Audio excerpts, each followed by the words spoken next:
Apparently Debbie has off today, so there's no introduction. So, but I think you all know me by now, so that's fine. So thank you for coming out today. It's hard to compete with all this nice weather, so I'm glad I beat out the nice weather for you all to come here. Also, I hope you all stay awake. I noticed there's no coffee over here today, as there usually is. So nobody fall asleep on me out there. Although if you do, you're not wasting tuition dollars. So enjoy your nap. Anyway, thanks for coming out. As I said, today we're going to talk about the Charles Stuart. Her maiden name was DiMaiti. My Italian's not great, so I apologize if I got that a little bit off. Her family changed her name on her tombstone and on the foundation and so forth after everything came to light. So I just think that seems more appropriate to refer to her by her maiden last name rather than her married last name. This case strikes me a little bit like the Sacco and Vanzetti case that I talked about, I think, back in January when I spoke here. It's caught up in some racial issues similar to Sacco and Vanzetti. And the other thing that struck me as a parallel, even though this case was 35, 36 years ago, it was in 1989 and 90 is when it happened. And remember, for those of you that were here for the Sacco and Vanzetti case, I talked a little bit about how stories differed and somebody said something and somebody else said another thing, and there was really not a lot of agreement on what was happening. And that's true of this murder case as well. Maybe not quite to the same degree, but it was interesting, the reporting of this at the time was not that great by the local media. And then later on, much later on, they went back and started to talk to people. And some of you might be familiar with, I think it's a 5 or 6, maybe even 7-part podcast series that the Globe did. I think it was in 1923, yeah. 2023. I'm a historian of the 20th century, so sometimes I kind of get stuck. No, they did a podcast, I think it was in 2023, and they went back and talked to a lot of people who were involved or who knew some of the players involved in the whole case. And I mean, that's all well and good, but the problem is, people's memories change over 30 or 35 years, and you start to think, well, what do I really remember, and what am I sort of making up, or what am I glomming onto from something that somebody else said, or that kind of thing. So, memories can vary. I don't know if you've been involved in conversations like this, either your sibling group talking with your parents and you're remembering some event and every one of your siblings remembers it differently, and then your mom or your dad chimes in and said, well, no, that's not what happened at all. Or maybe now we're all at the stage of life where we're the parents chiming in and saying, no, that's not what had happened at all. The point of, though, is that you all get, and I saw some people laughing, so you can relate to that, right? Memories change. So I'll say that with that caveat.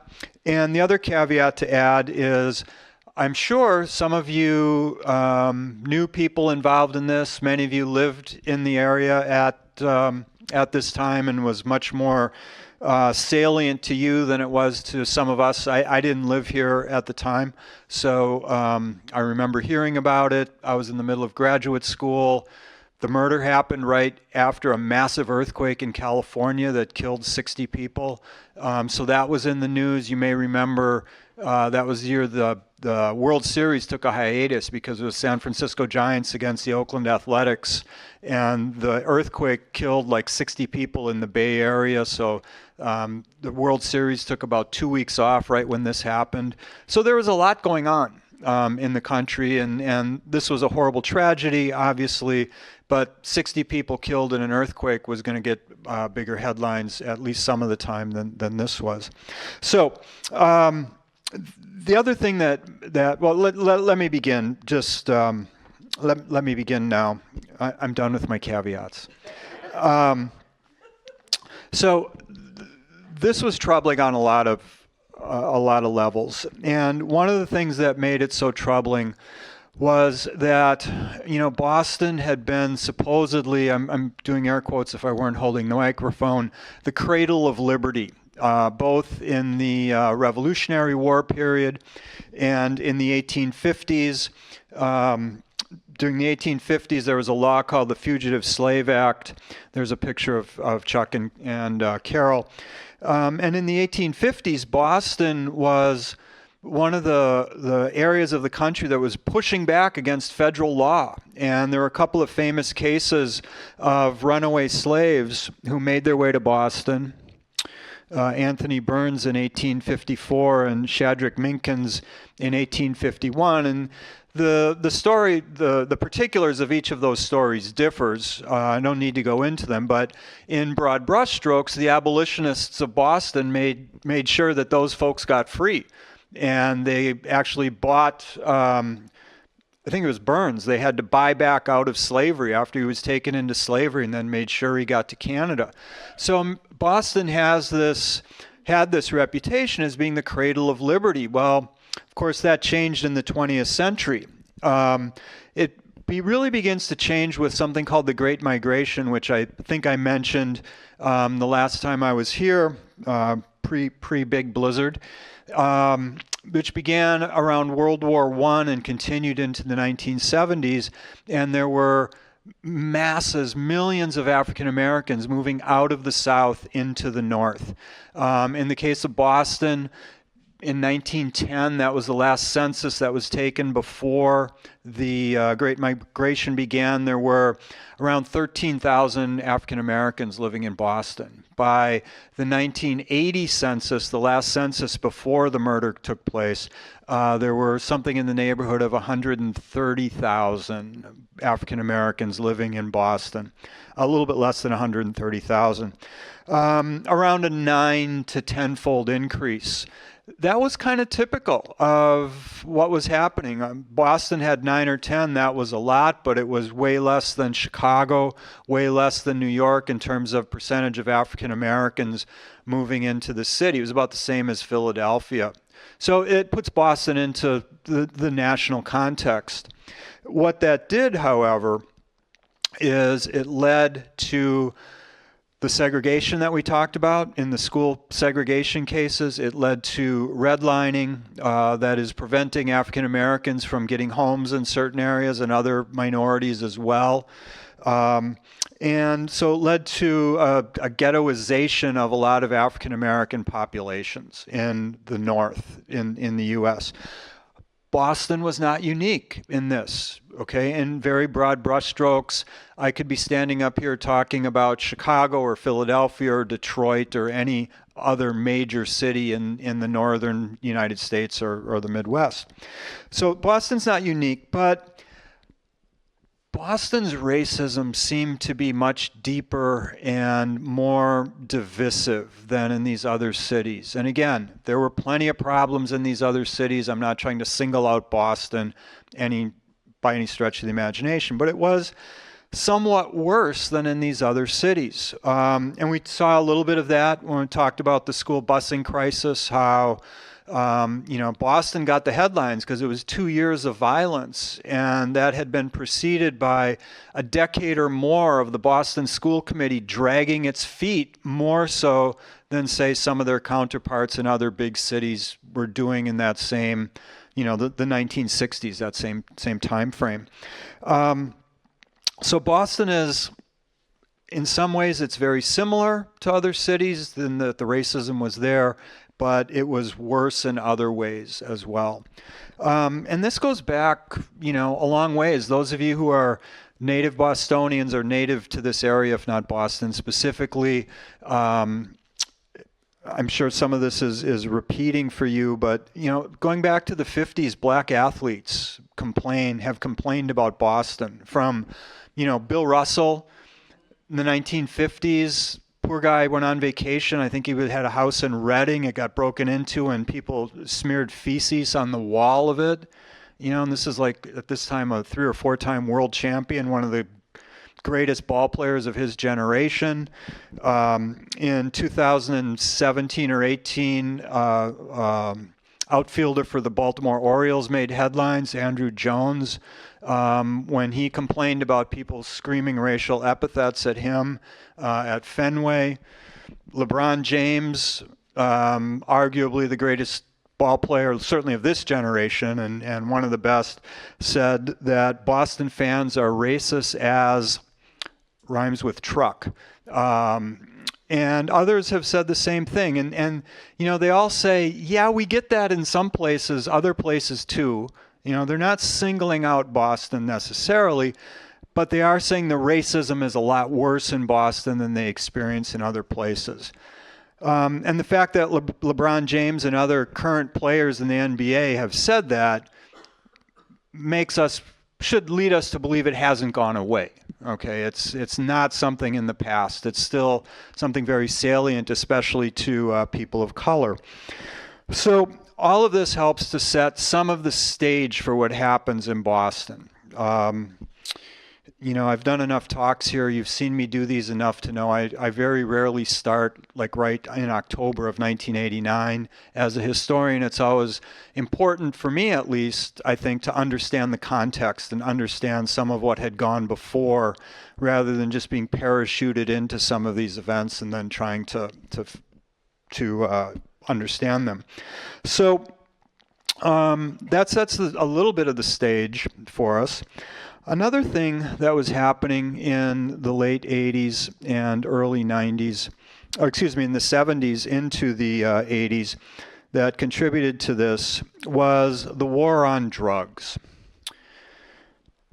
Had begun, well, I'll just give you a minute to take in that graphic. In a nutshell, if you don't feel like processing and just want to listen for 1 second, it just shows that the number of people incarcerated for drugs had shot up dramatically. And you can see that begins about 1970 when Richard Nixon was president, and he declared a war on drugs. That continued for the next 20 plus years. Well, heck, it's still going on now. Trump is using a war on drugs as an excuse for a lot of what he's doing as well. So, it's been around for a half century or more. The reason or how this plays in to our story today. First of all, go back to, I'm going to paraphrase two people. First person I'm going to paraphrase is a guy named Lee Atwater. If you're a real political junkie, that name might ring a bell for you. He was a strategist for both Reagan and the first George Bush in the 80s, and he passed away sometime, I think, right after George Bush was elected president in 1988. So the first paraphrase is Lee Atwater, and this was him speaking in 1981. He says, you start out in the 1950s saying N-word, N-word, N-word, N-word. Okay, he says, but by the late 60s, you can't say that anymore because it hurts you. So you start to say stuff like force busing, states' rights, all that stuff. You start talking about cutting taxes, which are all very abstract. These are all things that, one of these byproducts is that blacks are going to get hurt worse than whites in those. Two things about that to point out. One is just the sheer racism of it. And secondly, he said, we know it's going to hurt blacks worse than whites. So he knows it's going to hurt. They know it's going to hurt everybody, but they don't care because they want to use this for power, to gain power. The second person I want to paraphrase is someone, if you hadn't heard of Lee Atwater, you've probably heard of John Ehrlichman. He was one of Nixon's henchmen during the Watergate affair and one of his strategists. And John Ehrlichman, in an interview in the 1990s, shortly before his death, and again, I'm just paraphrasing him here, he said, we being the Nixon administration, we set out to criminalize anti-war protesters and blacks. And the only way to do that was with drugs, because being an anti-war protester or being black was not illegal, but we had to find something that would criminalize them and let it be known that they were our enemies, okay? So all of those things then contribute to the war on drugs. And it helps explain this graphic. African American drug users, about 13% of blacks were using drugs. Anybody want to guess, does that roughly parallel to the percentage of whites using drugs? Yes, it is. It's roughly parallel to the number of whites who use drugs. There are way more white drug users because there are just more white people in the country than there are African Americans. So about 13% of blacks use drugs. They made up about 35% of the arrests. Now think about that for a minute. Same percentage of white people and black people, approximately, are using drugs. Whites are about 90-ish% of the population compared to about 10% for blacks. Yet blacks make up 35% of the drug arrests. One more statistic speaks to this. About 74% of the prison sentences for drug use were handed down to blacks.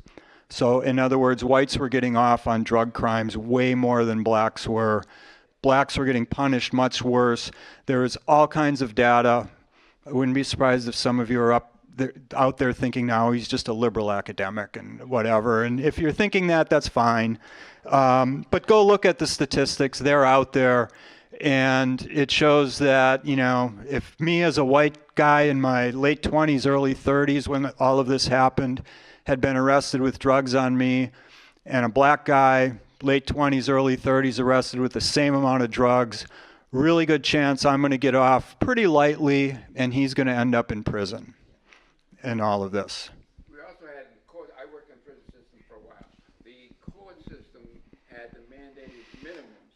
So if you got convicted of a certain amount, you automatically got 10 years in the prison system, which flooded the prison. That's absolutely right. And that's one thing that was in my presentation at one point and ended up on the editing room floor for time factor, but you're absolutely right. If you didn't hear that, he said there was mandatory sentencing and mandatory minimums, and kind of 3 strikes and you're out was all part of this era. So that drove up the number of people in prison as well, was a big part of it. Okay, so that sets the stage. The last thing to mention is that because of all of the drugs and media attention and so forth, just a picture of African Americans protesting the war on drugs, was the Willie Horton case.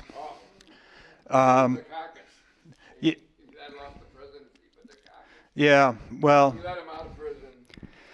that and riding in the tank. So Willie Horton, for those of you that don't remember the case or the particulars of it, was convicted of rape and murder. He was convicted in '74, and Massachusetts had a program that, as the gentleman pointed out here, Governor Dukakis approved, which let him out on a weekend furlough, and while on furlough, he committed more crimes and was arrested, and more trouble for him. And this became a central focus of the 1988 presidential election. And it hyped up this notion that was backed up by television and other things that, African Americans are all criminals. And go back and watch TV shows from the 70s and 80s. Again, there's a ton of data out there that shows that African Americans were much more likely to be portrayed as criminals on your favorite episode of the Rockford Files or whatever it was you were watching back then than white people were. And actually, Rockford Files is a bad example. I'm watching that right now just for kicks. And that was a bad example, but it popped into my head. Anyway, you get the point. So this brings us to the Stuarts. And this helps to set a little bit of the historical context for what's going on. So both Carol and Chuck were born in 1959. And he was born in Revere, and she was born in and raised in, or he was in Revere, and she was in Medford, where they grew up. Both came from big families, both hardworking, both religious. I think he was an altar boy for a while at some point growing up. And yeah, that's getting some feedback out there.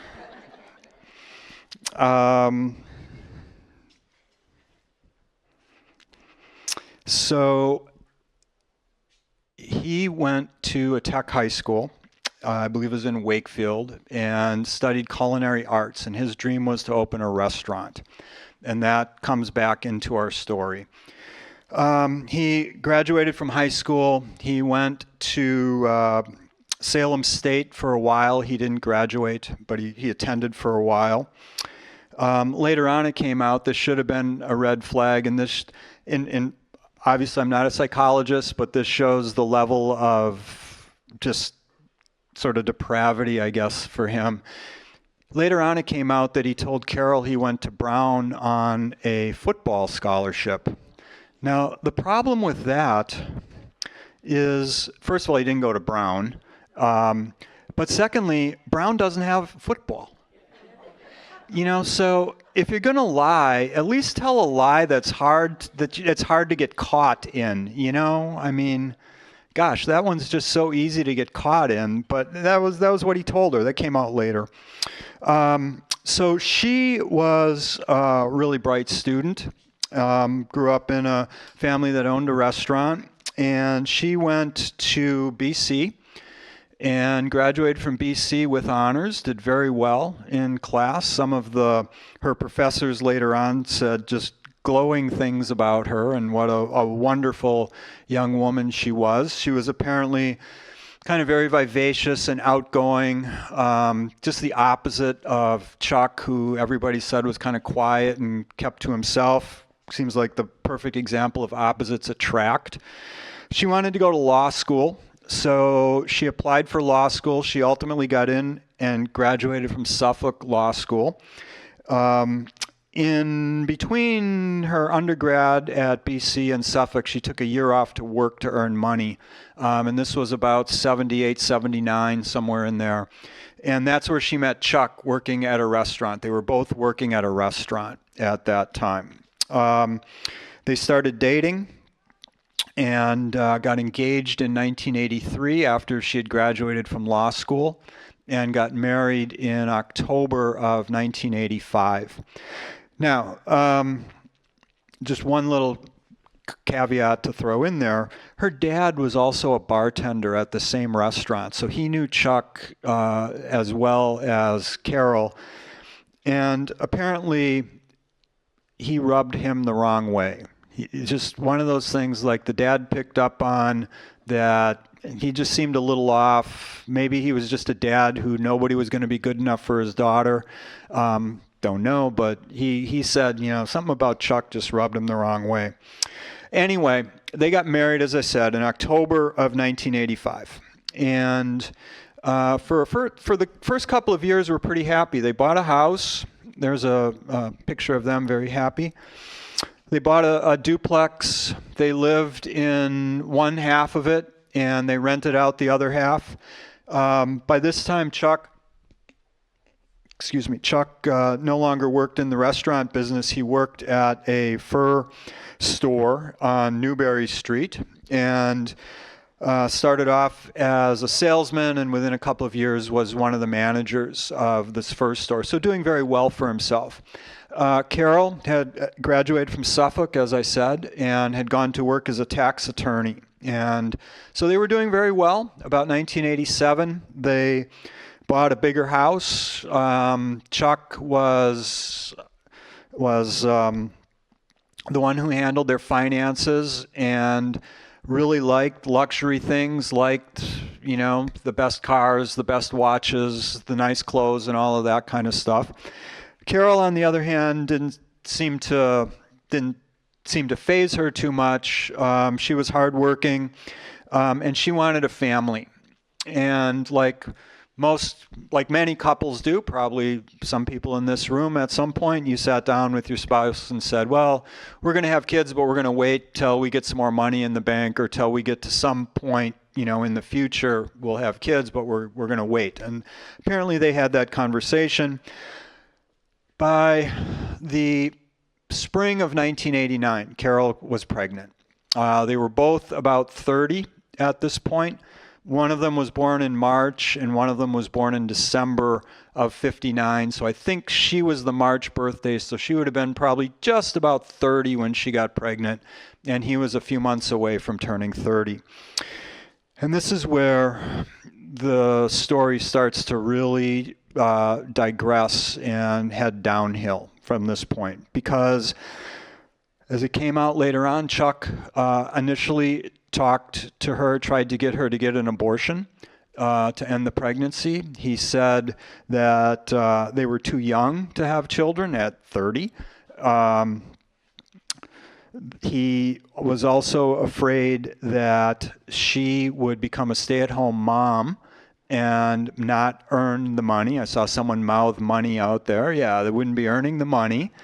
And at this point, he had also, sometime early, late 88, 89, in that time frame, Chuck had taken some sort of opening a restaurant kind of course. Doesn't say where, just that he had taken this course about how to open a restaurant. So his dream was to open a restaurant, presumably quit his job in the sales industry and open this family restaurant. It said that he wanted a restaurant. One of the sources said he wanted a restaurant where it was family oriented and everybody knew who you were. And I thought, he's from Boston and he's just watched too much Cheers, He wants a place where Norm comes walking in and, Norm.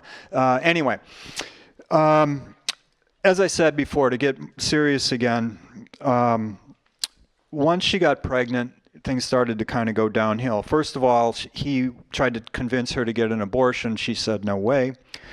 Then, and this came out later, and this is an indication of, in this case, some pretty shoddy police work along the way. It came out later that he had approached some of his friends about helping him kill her to collect the insurance money. Okay? That doesn't come out till later. Okay? As I said, that's kind of an indictment of the police, that they didn't investigate better, because as we'll see, once they heard a black guy did it, in quotes, given the context of the times, it's like, okay, we don't need to look any further. Here's an upstanding middle-class white guy saying a black guy did it, so let's go find the black guy. Okay, so he approaches his buddies. They all say no. None of them go to the police either. I mean, I said it's an indictment of the police, yes. But why weren't they going to the cops on this as well? So his friends deserve some of the culpability in all of this. At some point, he quit talking to Carol for a while when she refused to get an abortion. He just simply quit talking to her.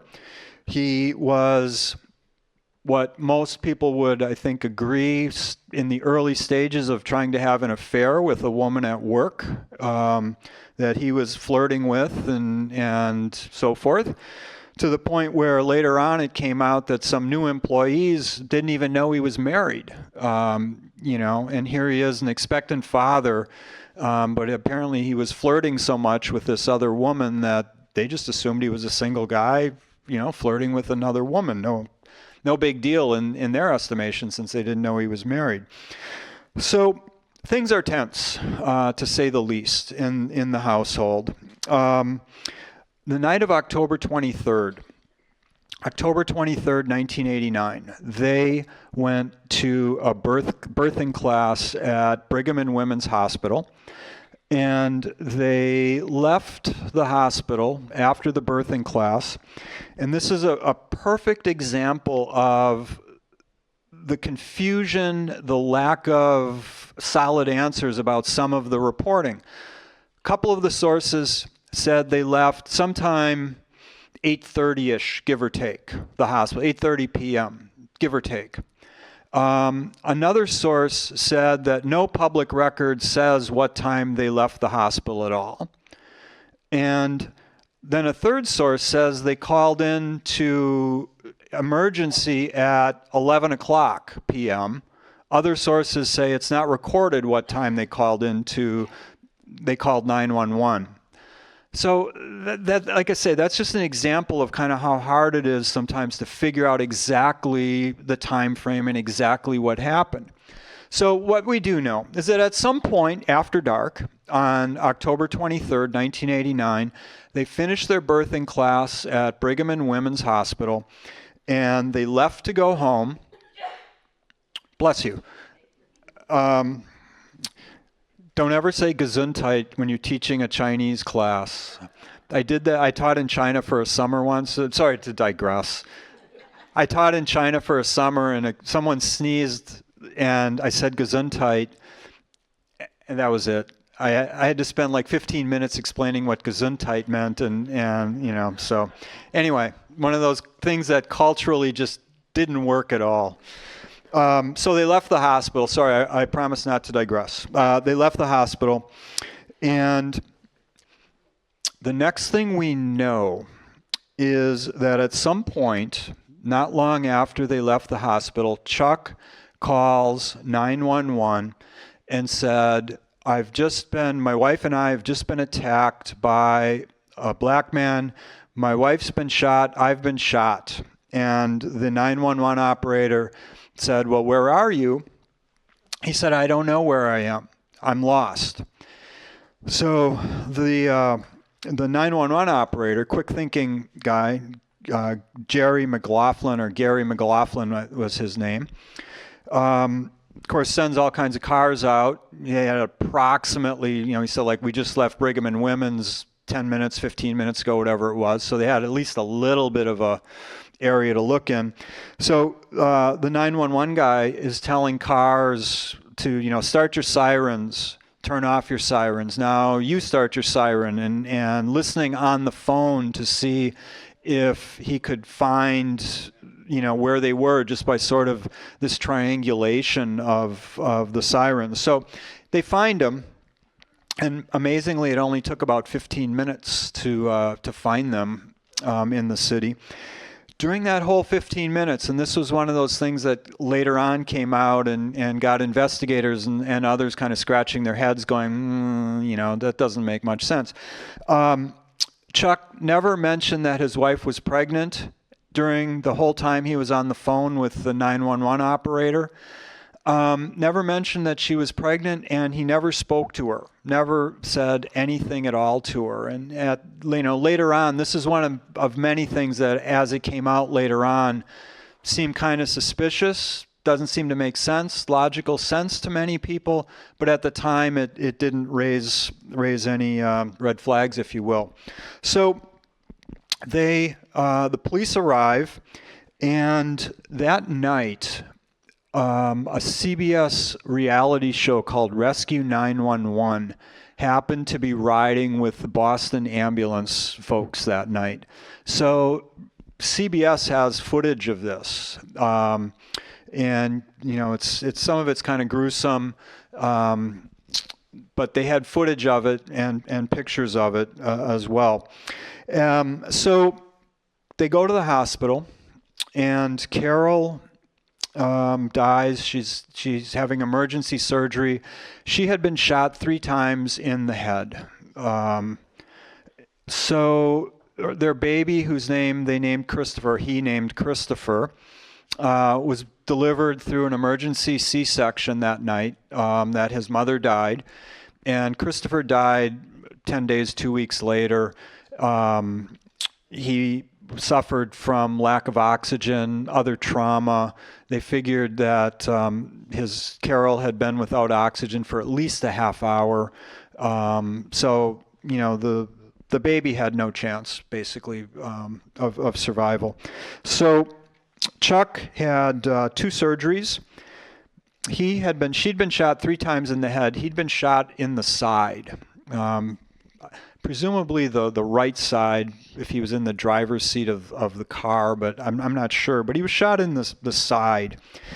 And again, no one questioned any of this. He said a black guy did it, so they ran with it. Okay, so from October to December, that 8 weeks, approximately 8 weeks, Chuck spends most of that time in the hospital. He has to have 2 surgeries. Nobody really.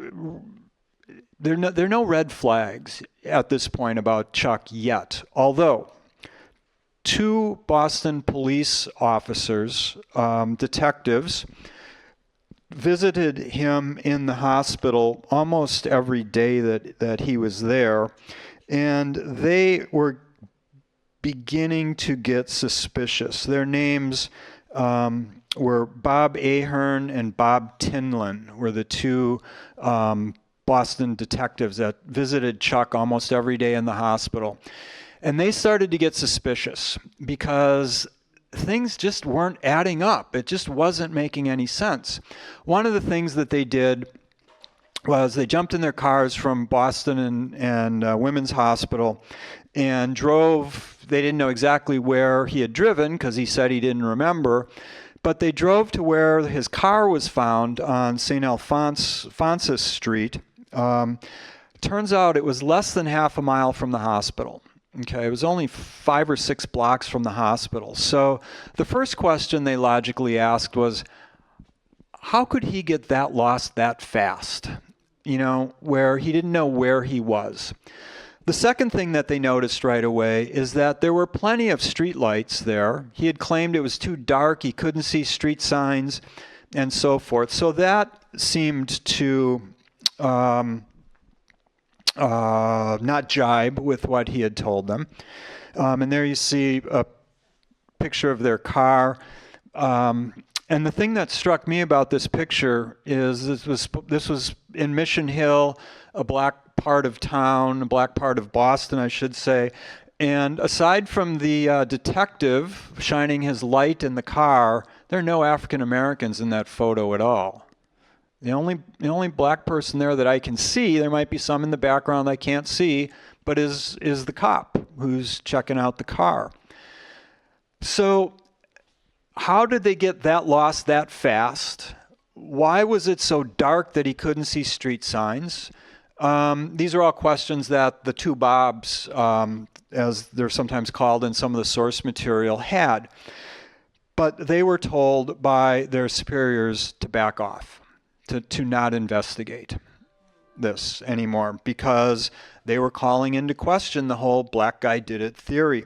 The other thing that they found that was a contradiction of what Chuck had told them was the dome light in their car. Chuck said the dome light didn't go on, and they said, we've tried the dome light thousands of times and the dome light worked every time. So they're suspicious, but they're not allowed to participate or to continue in their investigation. They were waved off. So Carol was buried. Funeral was October 28th, about 5 days after she was killed. Huge, like 800 people attended. Governor Dukakis was there. Mayor Flynn was there. Cardinal Law was there. Probably some other dignitaries, local dignitaries were there. And in the reporting by the Globe, and this is one of those things that, as I said before, hindsight, you got to remember or kind of wonder what people knew at the time versus what they are telling the Globe reporters 30-odd years after the event. But the Globe reported in the last couple of years that probably somewhere between 8 and 12 people knew that Chuck's story was BS at the time of the funeral. Okay? And we know at least one person did, and that was his brother Matt, who becomes involved in this, and we'll introduce Matt in a little while, but he'd be one person for sure. But there were, like I said, the Globe says somewhere between five, or 8 or 10, maybe as many as 11 or 12 people knew that Chuck's story was a lie. Not that he did it, not that he had, as much culpability and guilt as he ultimately had, but at least that what he was saying was a lie.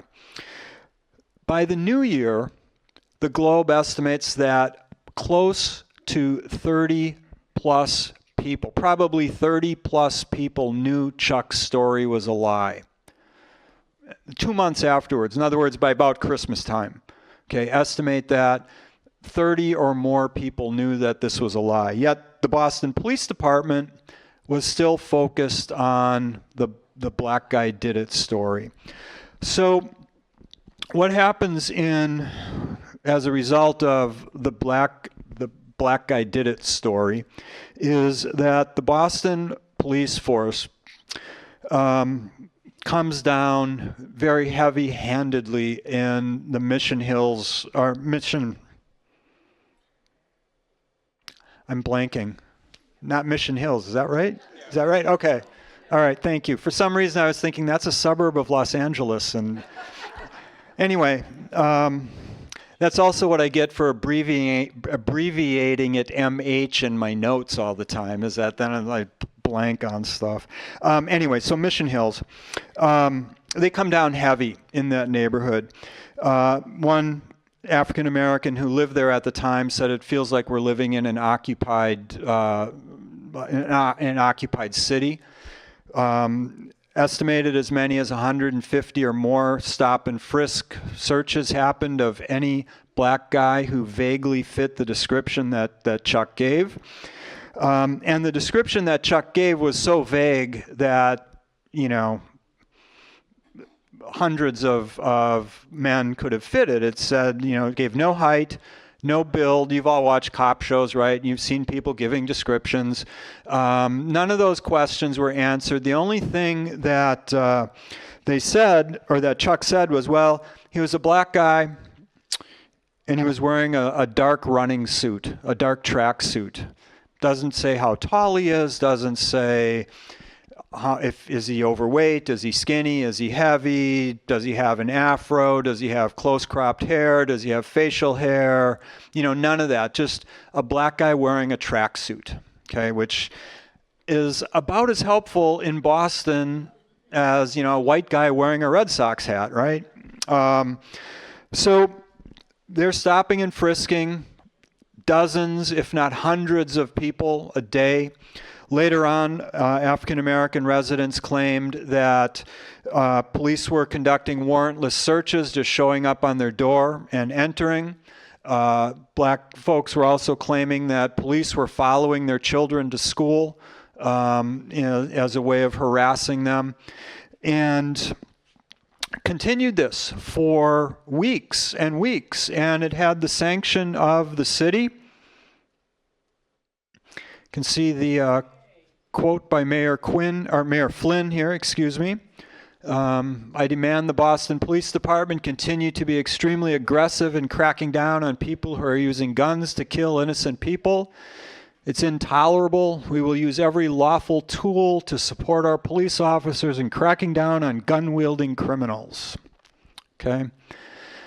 The day after. That was what he said the day after the murders. So this is going on. The police ultimately arrest 2 black men. The first guy they arrested in October is Albie Swanson on the right there. And they arrested Swanson. They were suspicious. He was arrested on a breaking and entering charge. They found a black tracksuit that was soaking at his house when they arrested him. And he had newspaper clippings of the crime that he had clipped out of the Globe or the Herald or whatever it was he was reading. So for them, that was enough, and they arrested him. Later on, after he was arrested, they figured out he had been too drunk that night to have committed the crime. So he was let go, but not before he's associated with being one of the being the murderer and having his face, splashed all over the local media and maybe national media as well. A few weeks later, that was in October. A few weeks later, they arrested Willie Bennett there, the man you see on the left. He was 39 at the time that this happened, and I don't remember the exact age of Mr. Swanson, but he was late 20s, early 30s when this happened. So anyway, they arrest Willie Bennett, they arrest him on a traffic violation. He also has a long record, nothing like murder and robbery, but he does have a police record. At his house, they find a bullet that's the same. Yeah, I hear people laughing already, with good reason. They find a bullet that matches the same caliber of gun that was used to kill Carol Stuart and shoot Chuck Stuart. They don't find a gun, they just find a bullet that's the same caliber. Well, again, given that there are more guns in America than there are people, finding a bullet without a gun that just happens to be the same caliber is hardly evidence. Again, it's like going into somebody's house and finding a Red Sox hat and assuming that they're guilty just because they've got, one of 3 million Red Sox hats in New England, right? But Bennett gets in more trouble because between Christmas and New Year's of 1989, Chuck came into the police station and said that he was 99% sure that Willie Bennett had done the crime, that he was the guy, okay? So Bennett at this point is in a lot of trouble because everybody just assumes that it is, this crime had been committed by a black man. By this point, though, Chuck's story was slowly beginning to unravel, okay? First of all, he was now engaging in suspicious behavior. The most suspicious thing that he did was he got some insurance money, life insurance money from Carol. So the first thing he did was he bought a new car, which that really isn't all that suspicious. Would you want a car? Would you want to keep driving the same car that this crime happened in? So we can give him a pass on that. But he also began to buy women's jewelry. And later on it came out, well, this is pretty weird, right? This guy's been a widower, for like 2 months. And he's buying women's jewelry with all this insurance money, and this wasn't just like going to Walmart and buying jewelry. This was, high-end stuff that he was paying hundreds of dollars for, or maybe thousands of dollars for. So he identifies Bennett, and it's at this point that his brother his brother Matt, I think he had a brother, Mark, who he had approached earlier to participate in all of this, and that brother, the other brother, who's I think his name was Mark, said no, and he approaches one of his other brothers, Matt, who was 22, 23 when all of this happened. Police had been pushing Matt a little bit, but they're still focused on the black guy. They're still, that's still their main focus. But Matt starts to get nervous because Matt's been involved since this started. And Matt was the guy whoever, probably Chuck, whoever shot Carol,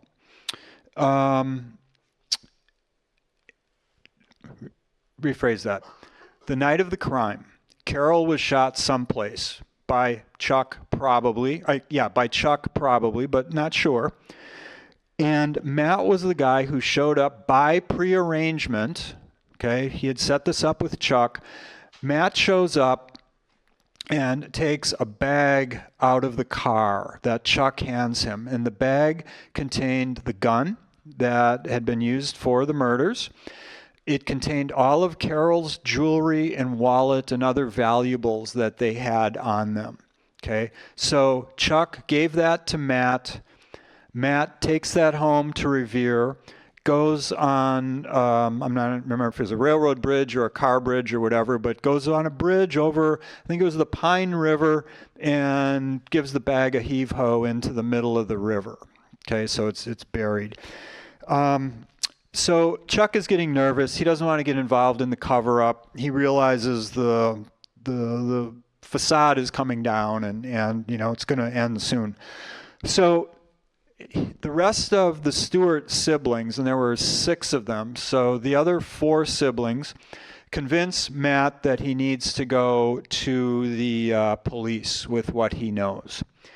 So they initially go to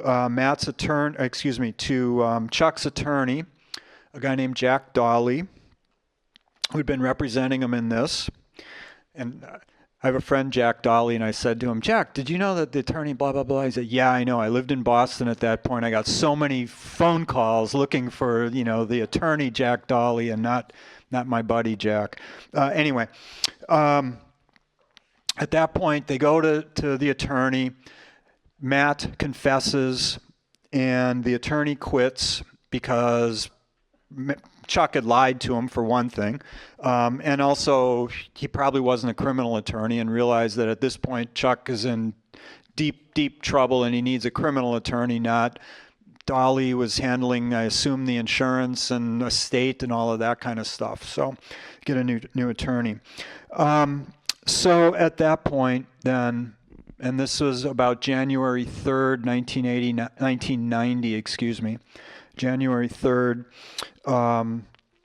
Matt goes to the Boston police and confesses what he knows, which is that he had taken this bag from Chuck. Chuck was shot. Matt said he saw something else in the front passenger seat, but he didn't ask and he didn't want to look too closely.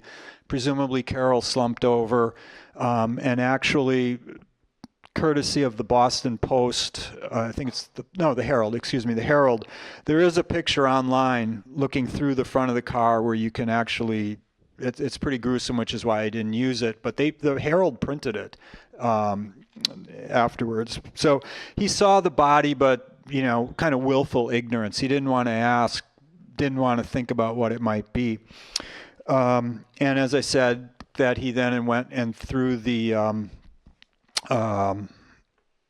bag with the gun and valuables, her jewelry and watch and wedding ring, engagement ring, and all of that stuff into the river.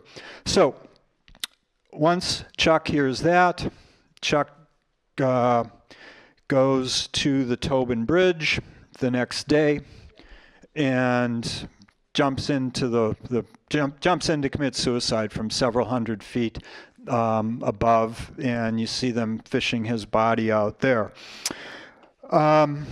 So who did it? What are the theories?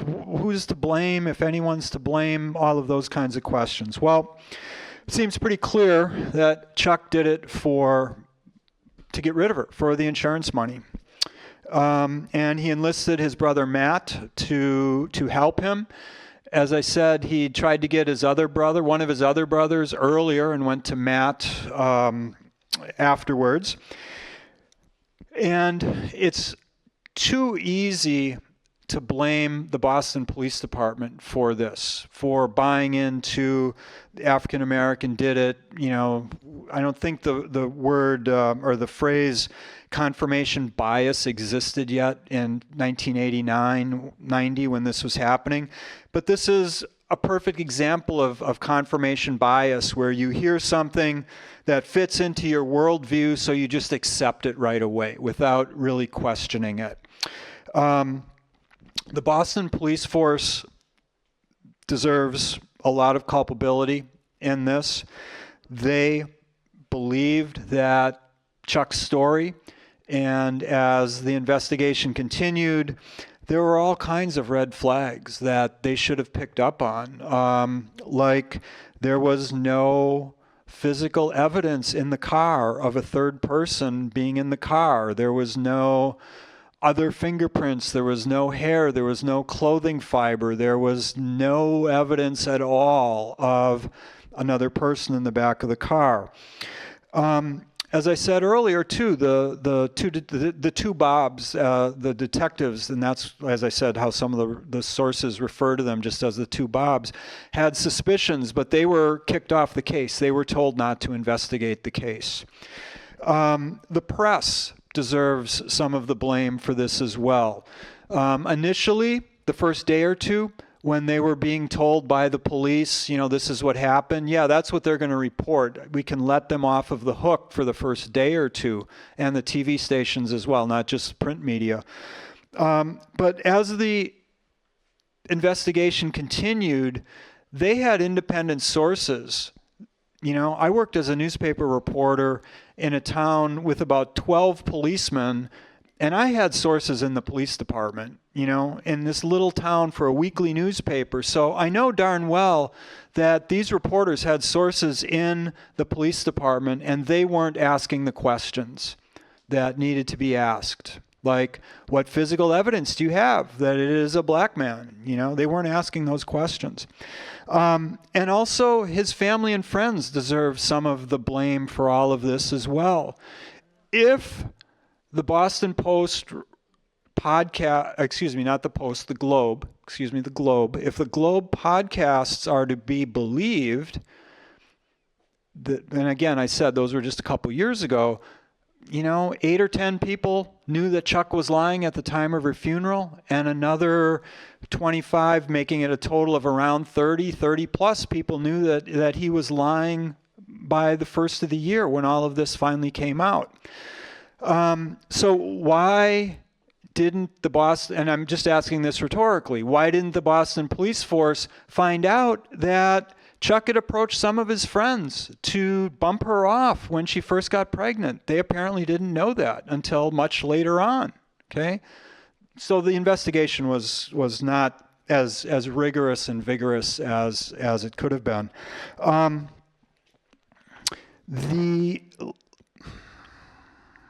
Sorry, my train of thought just went off the rails.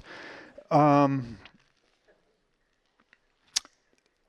just going to move on because I can't remember what I was going to say, which happens sometimes. That means you won't be tested on it, okay? At any rate, back on track. A lot of people knew what was, or had an idea and should have known and should have gone to the police. I know what I was going to say. As all of this came out, then the medical professionals started to say, and again, this is one of those cases where, is this hindsight being 20/20, or were they thinking this at the time? But at any rate, it came out that the people that treated him in the hospital, later on at least, were saying his actions were suspicious. He seemed way too focused on trying to get the narrative out there of an African American. That was what they said. They said he didn't seem to really care about what was happening to his wife and baby at that point. And, these people that deal with this kind of shock and trauma on a daily basis, they understand in probably ways that most of us don't, unless you've worked in that kind of environment, how people react in these kinds of horrific situations. And later on, they all said he just seemed a little bit off. He just didn't seem like, it seemed like he was performing, didn't seem like he was, it didn't seem like a normal person going through this, normal in their experience of people who go through that kind of trauma. So in the end, I guess, to wrap up, in 2023, Mayor Wu apologized to both Bennett and Swanson for what had happened. Bennett was awarded $100,000 a year or so later, and Swanson got $50,000 from the city for falsely being arrested and accused and having their name splashed all over.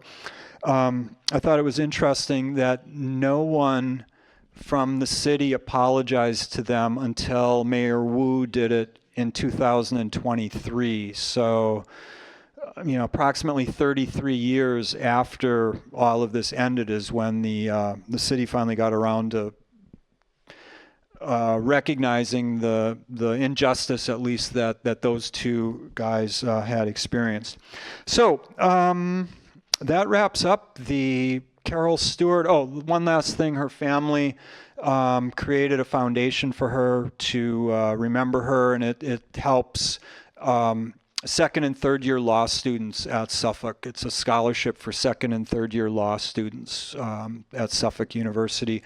And as I said, they changed the name of that to use her maiden name, DiMaiti.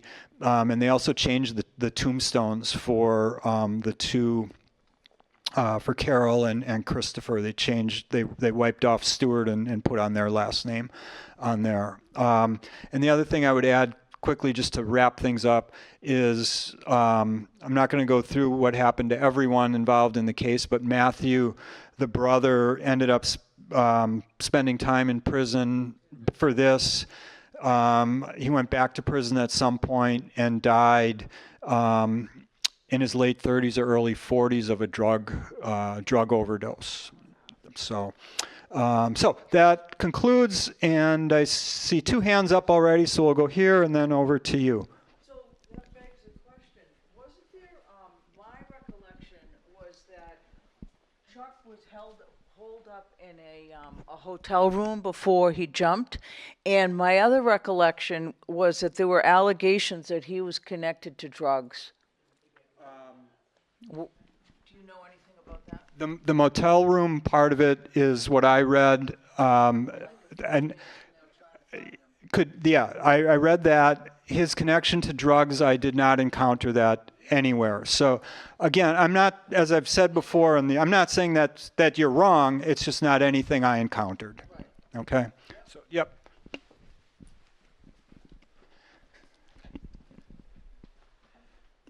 I just find it terrible to even think that the Stuart family was involved in this at all. You know, his brothers and whoever. I mean, you know, I come from a large family. A lot of people do. You know, if my brother came to me and said, you know, could you help me kill my wife? You know, it doesn't even make sense. What kind of upbringing did they have that they would just allow this to happen? Yeah. Good question. I can't answer that. You know, that's. I don't think any of us can answer that, but it's certainly a legitimate question. Very good. Yeah. All right, just to follow up a little bit, I have some personal connections with the story. My mother worked for Cacus Fur for a long time. So that's the first door where Chuck was working. My mother lived to 98. There's two people in her whole life she didn't trust, didn't like. One was my uncle. The other one was Chuck. She told the managers of Cacus Fur, she was the director for intaking all the fur coats. So it was a high-end luxury store on Newbury Street. So Chuck was a wannabe. He sleazed in a lot of doing his clothes, getting his shirts done. She didn't like him at all. So of all the people in her whole life, she knew he was off somewhere. And then we see the story of Chuck being there. The boss at Cacus Furs, my mother-in-law was in charge of the petty cash, and I think it was an envelope with $25 in it if they needed something dry cleaned in a hurry, that kind of thing. She was in charge of it, and one day Mr. Cacus said to her, it's going to be you and Chuck, and she said, it's Chuck's, because she didn't trust him. And she admitted feeling guilty when she found out his wife was pregnant. She said, I always thought he was too selfish to have a child. So she read that right. Yeah, she got that right. I saw this lady's hand, and I'll come back to you, and then over to you. Supposedly he was in a hotel across from where the Braintree Plaza is, and around 3 o'clock or something in the morning he went down to the gas station nearby and bought a candy bar or something. And then for some reason he got in his car and went to Tobin Bridge, I believe. And whether he jumped or was thrown over, there was also some speculation that someone took a contract on him. I do remember when this all happened, and my cousin was a Boston lawyer, and he told us at a funeral, a wake, a family wake, that Chuck Stuart did it, and we thought, oh, he's crazy. Yeah, but anyhow. Again, the contract, that wasn't one that I had read anything about. I was going to say the same thing. I was living in Braintree, so it was in our papers that he stayed in the hotel, in the motel in Braintree. I also heard that the gun was from a safe at the fur store, and I don't know if that's true or not. Do you know anything about that? She said that she heard the gun was from a safe at the fur store. That is not anything I read. Again, same thing I said to the woman's over there. That doesn't mean that's not right. It's just not something that got into the sources. So the gun was found. The cops, after Matthew confessed, the cops started diving in the Pine River, and about a week or so after Chuck died, they found the bag with the gun and the jewelry and the stuff that had been taken out of the car. So in 1989, he fires this gun in close quarters in a car 3 times into his wife's head and once into his side. Did the technology exist then to see if he had any kind of residue from firing a gun on his hands? yeah, the technology existed, but they didn't do it.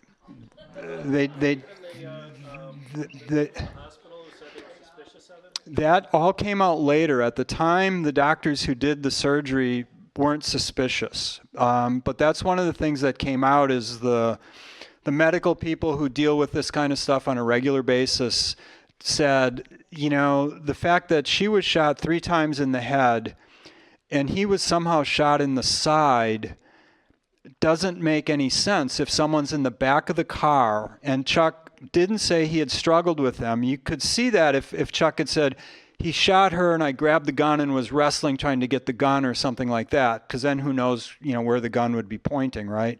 But he didn't say any of that. So logically, you're absolutely right. If you know, somebody slides in the back of the car, presumably the person would be right-handed. She would be sitting here. You can see the 3 shots in the head. That makes sense. I'm not advocating. I'm just saying it makes logical sense, right? Yeah, thank you. You know, it makes sense, right? So then Chuck said, well, when I said I didn't have my wallet is when he shot me. So if the guy's in the back seat, he's just shot Carol in the head, right? Would he have reached around like that to shoot, or would he have just shot Chuck in the head?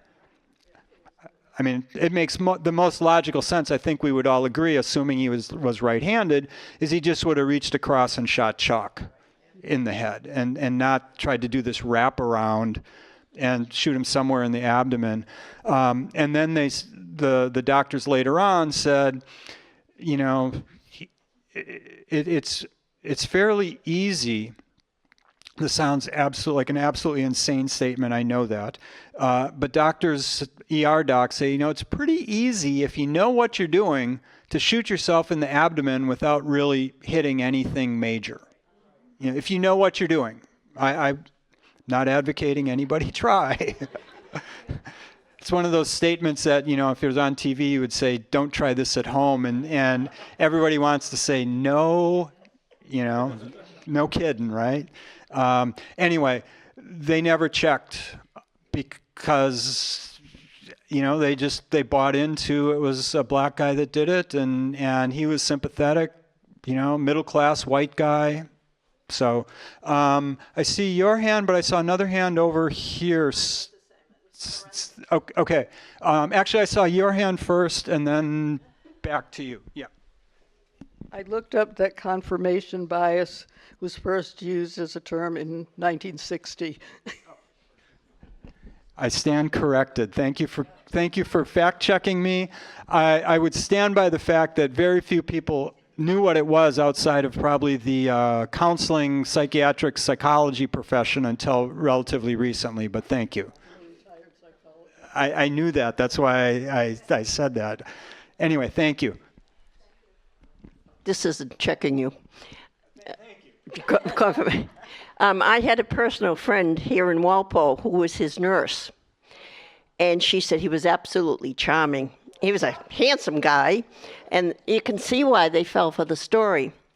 And she was heartbroken at the time. It like any woman, any mother would be, husband, something like that, lost, and losing the baby. And when the story came out, I won't use the word shoot him because, but she wanted to throttle him. Let me tell you, when the truth came out, so they were kind of like sucked into that idea, completely. Well, we've all encountered people like that who you meet them at first and they're very charming and nice, and oh, what a nice, person. And then a month or a year or 5 years down the road, you're like, wow, what a sleazeball. And I think that, that sort of personality type is very good at, I'm sorry? Yeah, good looking and charming and knew it and used that to manipulate people. Yep. I was just curious to know why Boston is more prejudiced than other cities and what your theory is.